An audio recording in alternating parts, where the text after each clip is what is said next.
Welcome back. I'm glad you're here. Today we're going to examine on today's tune-up the jig that we use to glue the back and the top together. Remember, we had it in two separate pieces and we used this jig in order to do that. I had a number of comments asking me about this jig, a little more detail on how it went together and how I made it. So that is what we're going to talk about today. So let's get to it. This tubing, which is a 1-inch square, is available at Home Depot. It's also available at onlinemetals.com. So you can order it from anywhere. It's simply aluminum square tubing that is basically 1-inch square. Now, aluminum is a soft metal. If you take a hacksaw, this is 21 inches in length. You can saw this pretty good. This is 24 inches by about 9.5. It could be 8 inches or it could be 10 inches. It doesn't matter. It's just a scrap piece of 3/4 inch plywood. So what I did is I drilled a hole through the one side of the aluminum tubing here, and then I took the drill bit and changed it, made a smaller hole and put it in and drilled right through. And the way I did that was to start with the small one, go right through, so I knew it would be centered, then take the larger one and put it in here and drill it out. That gave me the room here to put the screwdriver in, or your drill bit if that's what you're going to use, and able to tighten this up so that it went right through. It doesn't come all the way through, but I made sure, and you need to do the same, make sure this is square, because that's important. Okay, so that's what we have. This was the leftover pieces when I cut the 24 inches. So I just simply did the same thing and then screwed this in here to be a center support for the back. Now, I had somebody comment on how cheap I am with my wax paper, but I have to tell you, you can cover this whole thing with wax paper if you want. I'm just frugal, what can I say? Anyway, that's it. That's the jig, that's how you make it, and I'll show you again. Now, I don't have two pieces because we joined it together already, but I'm going to show you the rest of this in a second, and I'm going to bring the camera down low so you can see how I tie the ropes and how I put in the various braces into this. Now, the braces are simply a piece of wood that's about 5 inches, so it comes out at about 4.5 when you buy it as milled stock. I measured along about 19 inches, drew my line on the diagonal, and then I just took it and cut it on the bandsaw, or you could use a skill saw to cut it, or you could cut it by hand. And then I just planed this just to give me a little bit of a smooth edge. So that again is about 4.5 inches in height here, and it's about 19 inches in length, and that's what we're going to put through the ropes. So I will reposition the camera so that you can get down low and see exactly what I am doing here on tying up the ropes.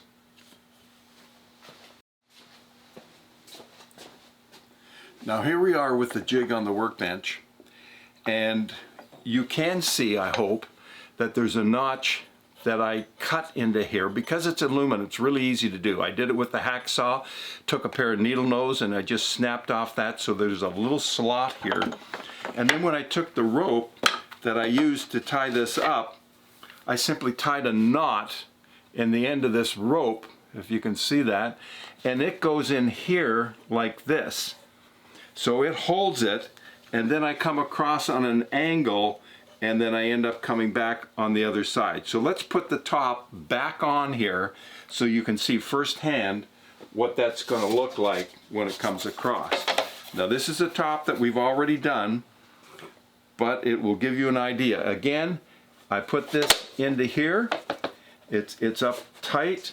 I know that I've got room on either side here, and I've got room down here.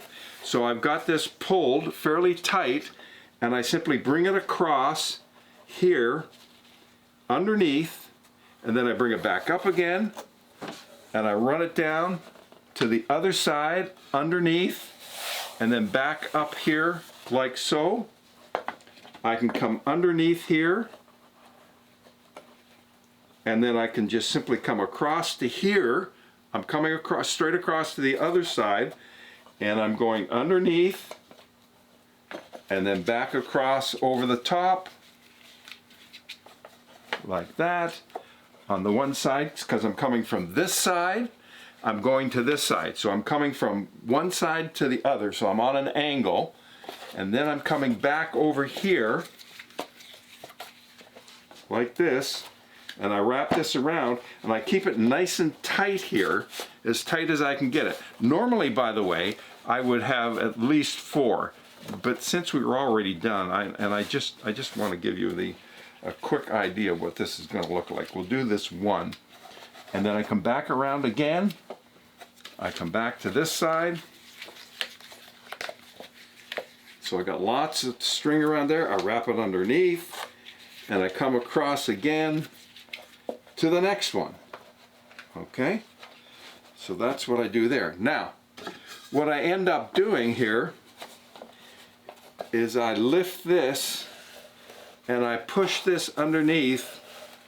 You can see that, like that. And this forces everything together. It all comes together. It's going to cause this to join, and it brings it nicely in place, and it's held flat because, first of all, the plywood doesn't warp. It hasn't warped on me. The steel bar that's there, the square aluminum, prevents it from warping because you've got screws in there holding it flat to the bar. The bars aren't going to bend, so therefore the top is held flat. The only thing I didn't do here was put the wax paper underneath to start, because we weren't going to glue it today.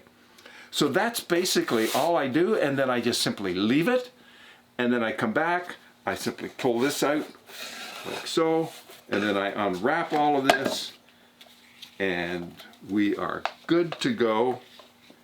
And I hope that helps clarify how we use this jig and how I made it. And you know, when you think that it's $29 at Princess Auto, that's not terribly expensive.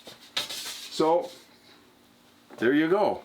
Well, I hope that worked out for you, and I hope you understand exactly what it is that I did to make this happen, because we've arrived at that point where I ask you, would you please consider subscribing to one of these corners, whichever one it happens to be, because I get confused. What can I say? If you like the video, hit the like thing or the like button or whatever it is. Hit the bell so you'll be notified when we put up another one. And we'll be happy to keep you informed as to what we're doing, because we've got more videos coming.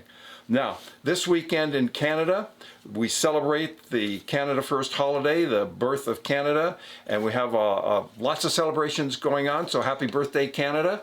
And I want to say that we will try to get something up for Monday, but it may be later next week.